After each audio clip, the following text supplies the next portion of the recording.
would, give me a medal or something for doing this for free for them. But no, anyway, this live stream protest had 4,000 comments and no one knew who I was. No one knew what Reignite Democracy Australia was. I didn't know what it was either. I just was like making it up as I went. And I didn't even know how to make a pie graph. I didn't think anyone would actually watch the stream. Anyway, when you're doing the right thing, things just fall into place, right? And some data guy emailed me, and in a couple of days I had this beautiful pie graph. Now, 4,000 people's comments, and that's a very rich data set. Like, if you were to pay a data company to do that, it would be really expensive. And I just did it for free. And they didn't thank me at all. They hated me from the beginning, these politicians. And I know now why, but back then I was so confused. But anyway, I was busy because this momentum had started with RDA, now Reignite Democracy Australia. So about 2 weeks after the live stream, I just had my Facebook page went from 0 to 50,000 in no time, and I was like, what do I do? Anyway, this guy messages me on Facebook, and he's like, oh, I've got this old bus that isn't being worked anymore. It's on its way out. But I thought I'd sign it up with some funny pictures of Daniel Andrews, but I don't know what to do with it. And I was like, I will help you.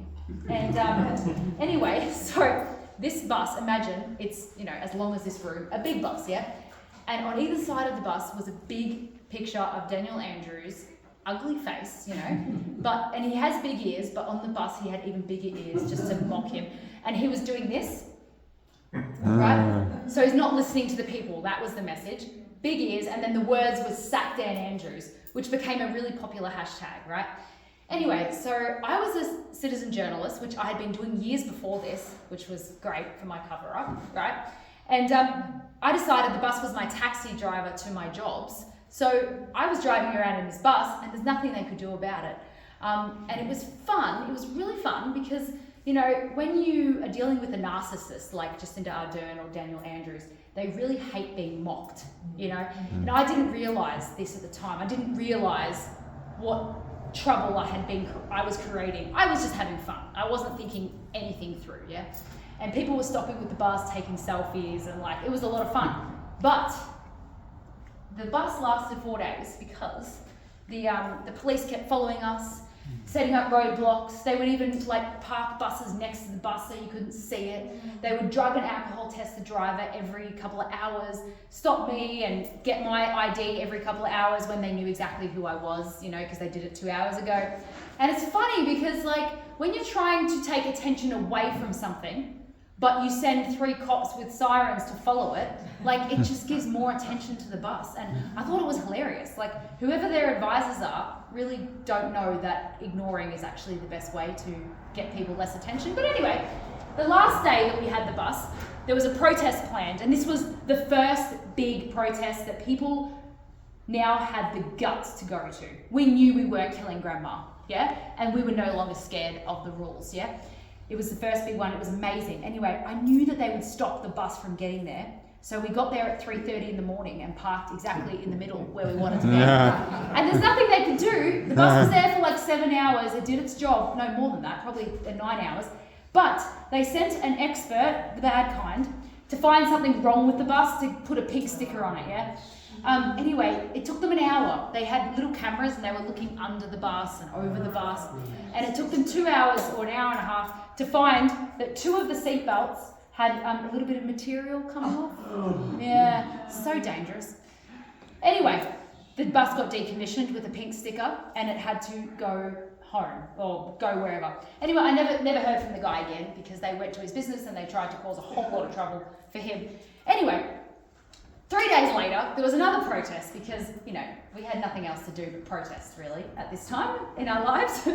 Now, that really successful one had happened, right? So the police wanted to make sure that it didn't happen again. So they had this new operation called Operation Prevail, and it had all this crazy stuff in there on what they can do to stop protests. Anyway, I turned up to this protest as a journalist, without the bus this time, because it was gone. And I had a camera guy with me on the books, a paid cameraman, not just a citizen guy, an actual camera guy. And I had my work permit, which I'm embarrassed to say I signed because, I wouldn't now, but we were figuring things out. This is still August or September. Anyway, so I had everything that I needed to work, and there was journalists over there, up on the hill. They were there, they were fine. But anyway, the police told me, yeah, I had to go home. And I said, no, I've got a camera guy here, I've got this paperwork. And they're like, no, we don't care, you've got to go home. And I said, well, no. And so they arrested me, and they kept me in handcuffs for about 20 minutes. And then they let me go, and they told me to go home again. And so I said no again. And then they arrested me again for a second time. And then they put me in the back of a paddy wagon for 45 minutes for no reason. I didn't get charged, the van didn't move. It was just like a threat thing, you know. And I've got to be honest, I'm a pretty strong chick, but you know, that was pretty traumatic for me. 45 minutes in there, and I was handcuffed the whole time. So I was crying, and I couldn't even wipe my own tears. And I was praying, and I was just thinking to myself, like, if they're willing to do this to me in front of all these cameras, what are they willing to do to other people where there's no one to stand up for them? You know, the people in the retirement villages and stuff. And that made me really sad, because I wasn't scared for my safety at that point. There was too many people around, my parents were there, my boyfriend was there, you know. Anyway, I got out, I was calmed down, which is good. I was calm now after 45 minutes. I got out, and they told me to go home again. And I said no again. And so they arrested me again. So I got arrested 3 times in one day for nothing. And that brought me a lot of attention again. So you've got the live stream protest, you've got the bus, and then you've got getting arrested 3 times in one day as a journalist. You know, I woke up, this was all in 2.5 weeks or 3 weeks since I did that live stream. And I woke up after that day, and I realized that I had become the biggest voice against the lockdowns in the most lockdown place in the entire world. It was really only at this point that Victoria realised that we were different to South Australia, we were different to Sydney, we were different to Tasmania, and there was no logical explanation for it. No one could have known unless they knew something that we weren't privy to. So I had no idea what I was creating at all, okay? I had no business plan, I had no board of directors, and I never have. It's just me and my family and my cat, basically. Anyway, so over the next year, I just figured, I just like made things up as I went along. I wasn't as professional as BFF, but I pulled off some good stuff. We had like 110 community groups. I had 7 staff, so we were able to produce a lot of content, emails. But what our main job was alleviating fear, obviously, but secondly is providing ideas of loopholes around things, you know? Things were changing so quickly, there was always a way around it, always. All you needed to do was just like look a little bit deeper. And we had fun doing that, you know, like finding, to me it felt like a game of chess, but more fun than chess because chess can be a bit slow. But you know what I mean, like it was just like, okay, you go, like a game of tennis almost, you know? And I found that quite exciting, which is why I was the right person for that particular job. But anyway, I stayed out of trouble for about a year because I was playing the game. I was playing the word games. So I would promote a protest, every single protest, and there was a lot. And I would say, I am going to report on this protest with the poster, right? The police knew I was just promoting it, okay? But I wasn't actually telling people to go, right? So I wasn't going to get in trouble for that. Until, I don't know, one day, I just stopped playing the game. I think we all had that line. Some of us might not be there yet, but I'm sure everyone is actually. Anyway, it was a year later, it was 2021, and there was an emergency lockdown, conveniently 3 weeks before mandates, of course. I'm sure you had a similar situation. And to fear us into coercion to get the vaccines to have freedom again. Anyway, this emergency lockdown was 7 days, and then at the end of the 7 days, he just decided to extend it, and I just had my limit at that point. It was now it was a whole year of just in and out, in and out. On Valentine's Day, he locked us up in the morning.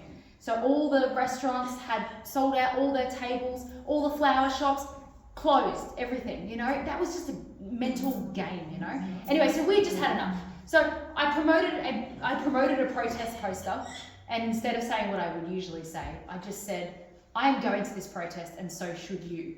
So it was the so should you that got me in trouble. Now, August 2021 was the most intense time for Victoria, and I think probably for New Zealand too, because the vaccines were coming up. But in Victoria, again, having a year of this, we were all very energised. We had those big union protests, remember? The workers' protests and things like that. You guys probably had enough of your own things going on. You might not remember all that, but it was very heated in Melbourne. Now, there was a loophole that they had found.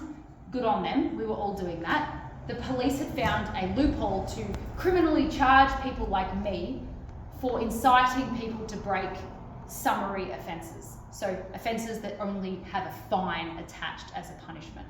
So it's like if I take you driving and I encourage you to park in a no parking area and you get a fine for parking there, but I get criminally charged for telling you to park there. That's how stupid it was, right? Because people were getting charged for inciting people to break COVID restrictions. So if I told you, don't worry, you can take your mask off, that would be incitement because I'm telling you to not follow the COVID restrictions. So this was happening to people online, and I saw that, and what I also noticed is that they disappeared from the internet after that. Now, they didn't get killed, okay? It's not that much of a conspiracy. It's just that they got gagged. They got stopped from speaking.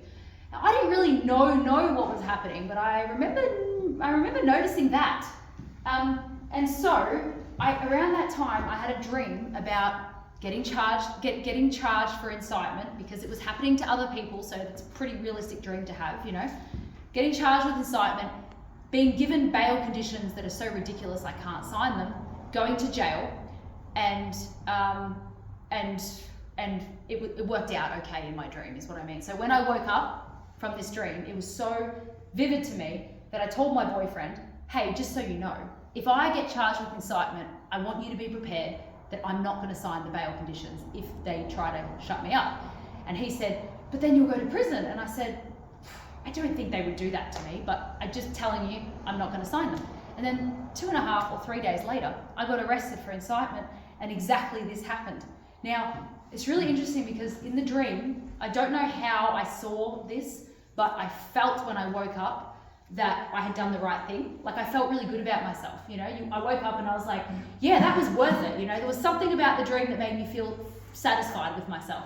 And so, when it actually happened, it's so weird. It's hard for me to explain it properly to you, but I didn't feel any stress or fear or anything because I had already lived it in my dream. And so it felt like I was watching myself from the corner of the room, like, wow, you know, it didn't feel like it was happening to me. And then when I got given the bad bail conditions, it wasn't a surprise. I was like, well, yeah, like I knew this was going to happen.